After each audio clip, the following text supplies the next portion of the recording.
আসসালামু আলাইকুম ওরহমতুল্লাহ। সম্মানিত দেশবাসী, আপনাদের সকলকে জানাচ্ছি আহলে বাইত রাসূল সাল্লাল্লাহু আলাইহি ওয়াসাল্লাম ঐক্য পরিষদের পক্ষ থেকে ঈদের অগ্রিম শুভেচ্ছা। ঈদ মুবারক, ঈদ মুবারক, ঈদ মুবারক।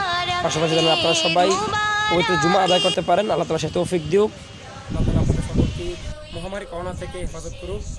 আল্লাহ তাআলা সকলকে সকল ধরনের বালা মুসিবত, সকল ধরনের দুনিয়াবি যত বালা মুসিবত রয়েছে সকল কিছু থেকে আল্লাহ তাআলা আপনাদের সকলকে, আমি সহ আপনার সকল যেন আল্লাহ তাআলার এই সকল নাফরমানি থেকে মুক্ত থাকেন এবং আল্লাহ তাআলা সকল বিপদ আপদ থেকে সকলকে হেফাজত রাখে।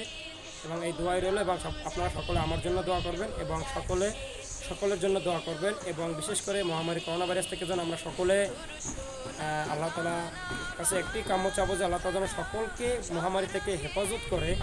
যারা অলরেডি করোনা ভাইরাসে আক্রান্ত হয়েছে তারা যেন দ্রুতই করোনা ভাইরাস থেকে আল্লাহ তাআলা সুস্থতা দান করে এবং বিশ্বের সকল মুসলমান যারা আছেন, যারা নির্যাতিত, নিপীড়িত, বিভিন্ন ধরনের অসহায় অবস্থা আছেন, বিশেষ করে ফিলিস্তিন, সিরিয়া এবং ভারত সহ বিশ্বের বিভিন্ন প্রান্তে আপনারা জানেন যে লেবানন, তারপরে আরও বিভিন্ন দেশ রয়েছে যারা যেখানে মুসলিমের বেশি নির্যাতন করা হচ্ছে, নিপীড়ন করা হচ্ছে, বিভিন্ন ধরনের তাদেরকে আযাব দেওয়া হচ্ছে, বিভিন্ন ধরনের দুনিয়াবি কষ্ট দেওয়া হচ্ছে। তো আল্লাহ তাআলা যেন এই ধরনের মুসলিমদের প্রতি সহায় হয় এবং দ্রুত যেন মুসলমানদেরকে আল্লাহ তাআলা যেন দ্রুত একটু জয় দান করে এবং দ্রুতই যেন আল্লাহ তাআলা মুসলমানদেরকে সকল দুনিয়াবি ফেসলাফাসাদ থেকে সকলকে হেফাজত করে।